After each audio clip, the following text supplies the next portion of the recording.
이재명이라는 시대의 빌런에 대해서 고발하고자 이 자리에 섰습니다.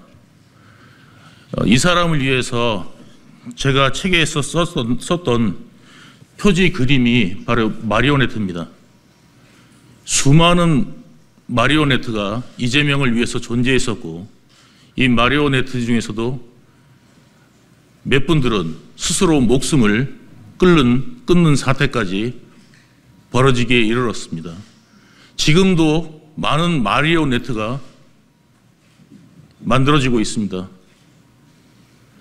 더 이상의 마리오네트, 이재명을 위한 마리오네트가 생산돼서는 안 됩니다. 그래서 제가 이 자리에 섰습니다. 저는 이재명과 같은 죄를 지었습니다. 그 죄를 고백한다는 것은 사실 쉬운 일이 아닙니다.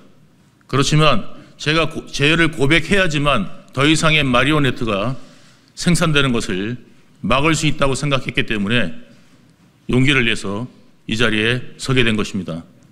대한민국은 이재명의 서슴없는 범법 행위로 위험한 지경에 이르러 있습니다. 피고인 이재명은 재판 거래를 통해 법치의 근간을 무너뜨렸습니다. 2020년 10월 이재명은 공직자선거법 위반 파기환송심에서 무죄를 받았습니다. 1심에서 무죄, 2심에서 벌금 300만 원을 받고 처벌 직전까지 갔던 것을 뒤집었습니다. 내가 1심 판사한테 180억을 썼어. 그런데 2심 판사는 씨알도 안 먹히더라. 이것이 김만배의 말입니다. 2심에서 씨알도 안 먹혔던 것이 어떻게 대법원에서 뒤집어졌을까요? 판결 전 로비스트 김만배가 비타 500 음료 박스를 들고 권순일 대법관을 8번을 찾아간 후에 뒤집어졌습니다. 이후 대법관을 그만둔 권순일은 김만배의 회사인 화천대유에서 매월 1,500만 원, 연간 2억 원의 상당의 고문료와 별도의 급여까지 지급받았습니다. 그리고 50억 클럽에 가입이 되었습니다. 판결 전 쌍방울을 전담해 이재명의 심부름하던 수와 백종선은 여기저기에 떠들고 다녔습니다. 권순일에 약쳐놨으니까 문제 없을 거라고. 김만배한테도 저는 똑똑히 들었습니다. 권순일이 알아서 다 해줄 거라고. 대한민국에 유례가 없는 이 판결은 많은 사람들이 의아해했습니다. 이 사건은 단순히 사례 거래만의 문제가 아니라 쌍방울 변호사비 대납 사건, 그리고 대북 송금과도 밀접한 관계가 있습니다. 그 심부름을 했던 사람이 바로 백종선입니다. 대장동 사건에 대해서 간략히 말씀을 드리겠습니다. 이 사건은 복잡해 보이지만 매우 심플합니다. 족보도 없는, 정치에 족보도 없던 이재명이 온갖 편법을 동원해 성남시장이 된 후 자신의 이름을 알리기 위해서 일공당 공헌화 작업을 하다가 만난 로비스트 김만배와 서로를 비호해가며 만들어낸 사건입니다. 통진당 사건, 그 다음에 상대 후보 비방 사건, 상대 후보 매수 사건 등 이재명의 여러 가지 법적 리스크를 해결해준 사법 리스크 해결사가 바로 김만배입니다.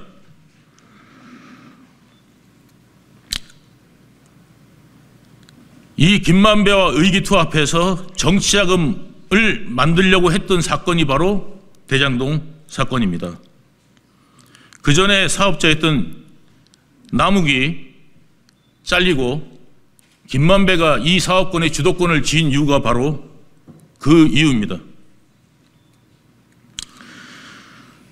이재명의 비호 없이는 결코 불가능한 일입니다. 이 책에 제가 자세히 써놓았습니다. 그리고 이재명은 주장합니다. 저와 김만배와 짜고 했는 일이라고 이야기하지만 2021년 이 사건이 터졌을 때 김만배는 이재명을 비호하기 위해서 급급했었고 이재명을 살리기 위해서 이재명의 불똥이 튀지 않게 하기 위해서 자기 동업자들, 대장동 동업자들 또는 자기가 아는 사람들을 동원해서 협박을 가하기도 했습니다. 특히 남욱에게는 이재명이 당선되면 너를 가만히 두지 않을 거다라는 협박까지 해가면서 이재명을 비호하고 두둔했고, 감옥 안에서는 이재명이 당선되면 우리는 나갈 수 있다라는 이야기까지 하였습니다. 그러면 과연 이 사람이 김만배의 동업자는 누구이겠습니까? 김만배는 저를 보호하려고 하지 않았습니다. 유동규로 오히려 몰고 가자고 했습니다.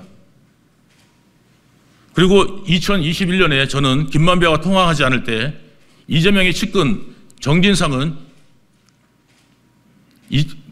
김만배와 아주 밀접하게 통화하고 관계를 맺어왔습니다. 백현동 사건에 대해서 말씀드리겠습니다. 이재명은 평소에 늘 말했던 게 뭐냐면 부동산 투기업자하고 싸웠다고 그랬습니다. 이 백현동의 정바울 씨야말로 부동산 투기업자입니다. 그리고 이 사업은 애초에 도시공사가 참여하게 돼 있던 사업이었습니다. 공익을 위해서. 그런데 이것을 빼버린 것이 누구냐면 바로 이재명입니다. 그리고 정진상입니다. 공무원들도 이것을 법정에서 증언하고 있습니다.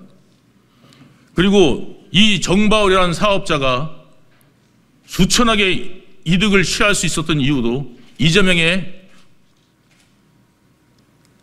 권한인 용도병동의 권한을 가지고 비호 아래 일어날 수 있었던 사건입니다. 여기에 핵심 관계자는 바로 이재명의 측근인 김인섭입니다. 여기에 또 한 김인섭이라는 마리오네트가 등장하게 되는 것입니다.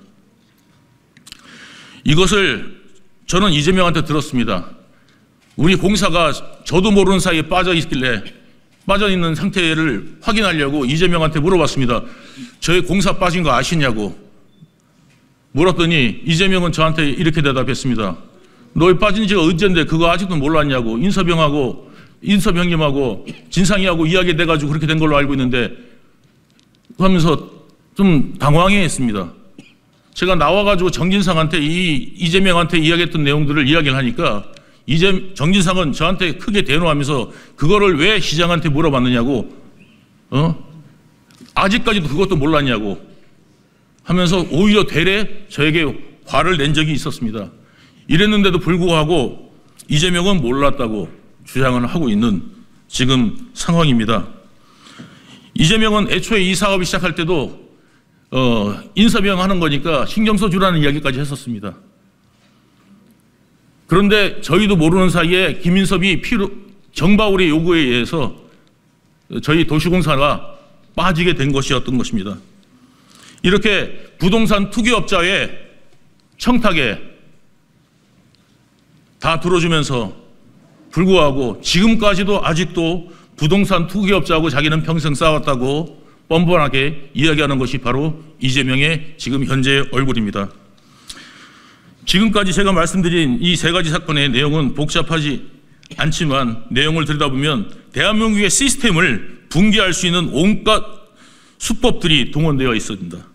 이런 수법들을 덮기 위해 저들이 자행한 불법과 전염성 강한 거짓말들이 대한민국을 뒤덮어 마침내 오늘에 이르렀습니다. 이재명의 죄를 감추기 위해 또 다른 거짓말이 등장하고 또 다른 거짓말이 등장하는 과정에서 만들어낸 허구의 말이 바로 헛것입니다. 색즉시공, 즉 형태가 있는 곳이 곧 헛것이죠.